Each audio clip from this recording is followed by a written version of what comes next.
What if everything you were told about Caitlin Clark being benched was never the full truth? There's a very specific moment in the life cycle of every major sports controversy when the truth becomes too heavy to hide.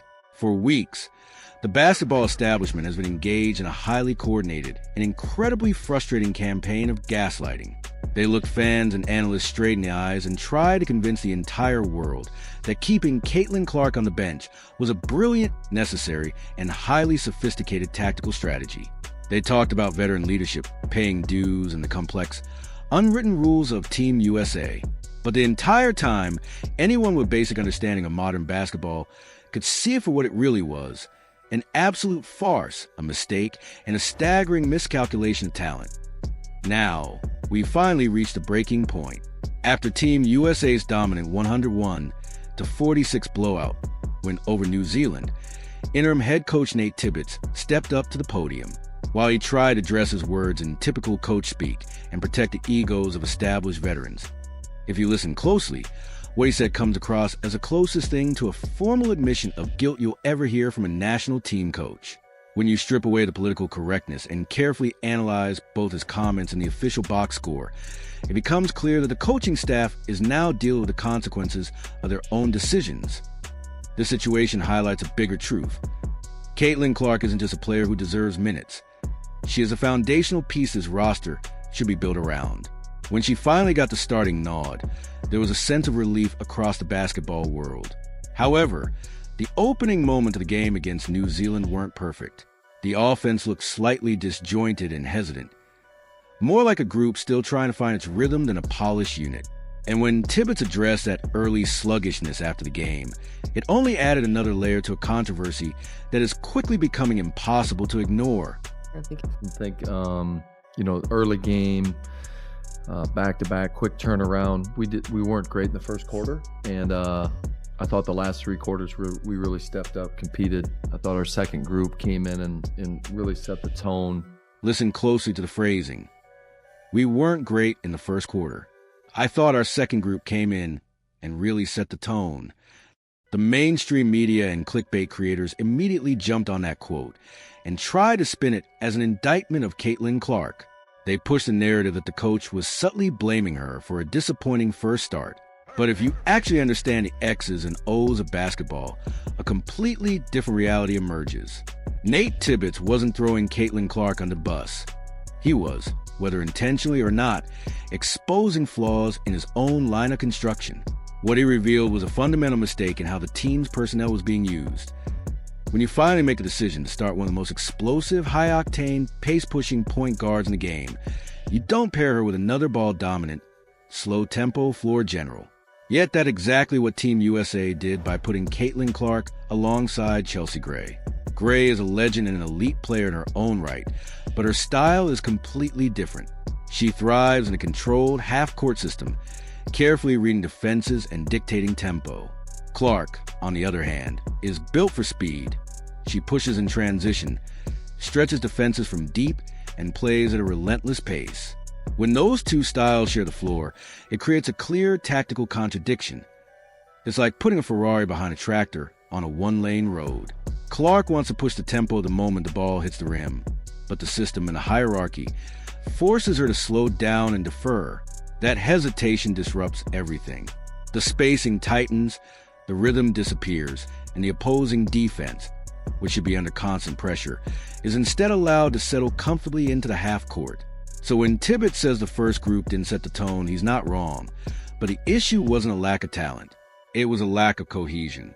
In trying to balance veteran presence with public demand to start Clark, the coaching staff ended up creating a lineup that simply didn't fit together, resulting in a clunky and ineffective start. And that's what you want, right? You want that consistency from group to group. The first group didn't have it. They didn't set the tone, but the second group came out and did a really good. The first group didn't have it. They didn't set the tone, but the second group came out and did a really good job.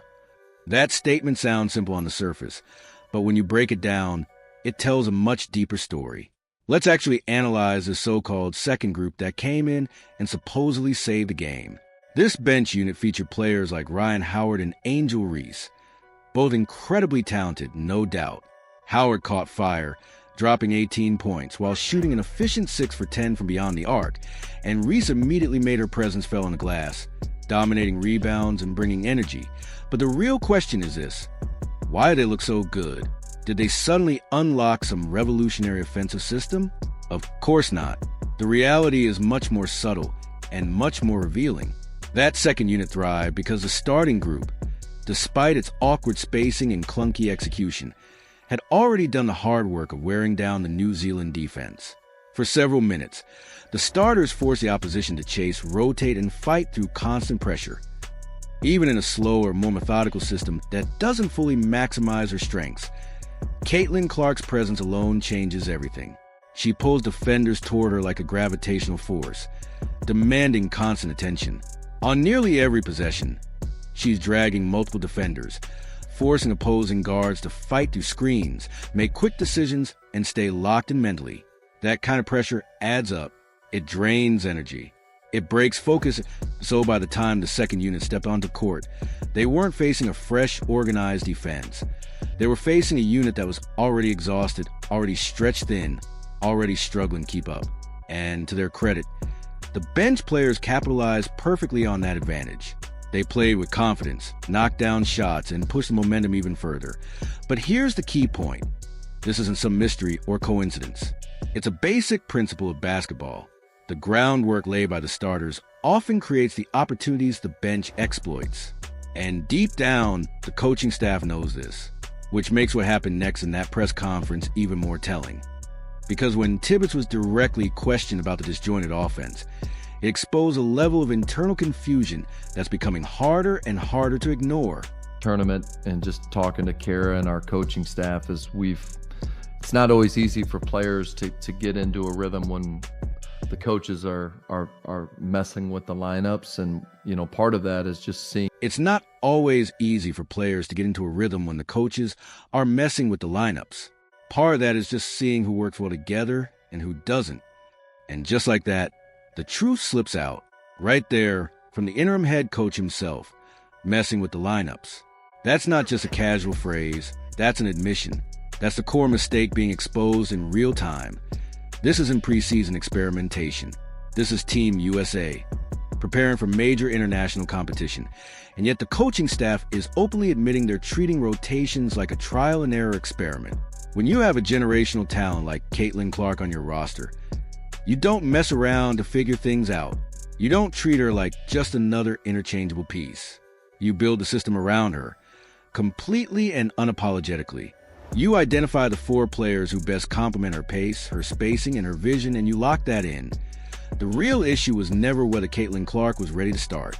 The issue is that the coaching staff seems hesitant to fully commit to her as a centerpiece. There's a clear tension between embracing the future and maintaining the established veteran hierarchy. And because of that, they keep shuffling lineups, adjusting rotations, and trying to satisfy everyone at once. But in doing so, they sacrifice offensive flow, rhythm, and identity, all in the name of locker room politics. And yet, despite all of that instability, Caitlin Clark's impact is impossible to ignore. The box score from this game becomes the ultimate piece of evidence. In a game where even the coach admitted the starters struggled to find rhythm, Clark still delivered. In just 23 minutes, she orchestrated a blowout, scoring 14 points and adding 6 assists with remarkable efficiency.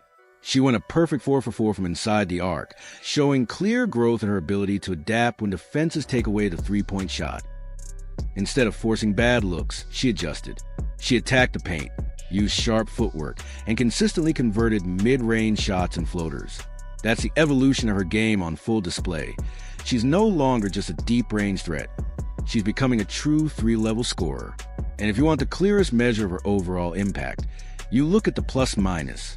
She finished at plus 24, meaning Team USA outscored New Zealand by 24 points while she was on the floor. That number tells a real story. No matter how awkward the lineups were, no matter how much experimentation surrounded her, she still drove winning at an elite level. The film backs it up, and the numbers make it undeniable, which makes everything surrounding the situation even more frustrating. Because the production is there, the impact is obvious, and yet the narrative continues to be clouded not just on the court, but in the way it's being discussed often as well. It's a dominant performance. I mean, I don't really... I feel like, how come Caitlin Clark not at the podium yet? Like, she should have got player of the game or something. Even the first game that she went off in, she didn't get invited to the podium. The frustration from the commentator is impossible to ignore, and honestly, it feels justified. The question he raises hits at the core of the controversy. Why isn't Caitlin Clark at the podium? After a performance like that, it's the kind of moment where most players would naturally be front and center, speaking to the media, receiving recognition, and being labeled a player of the game.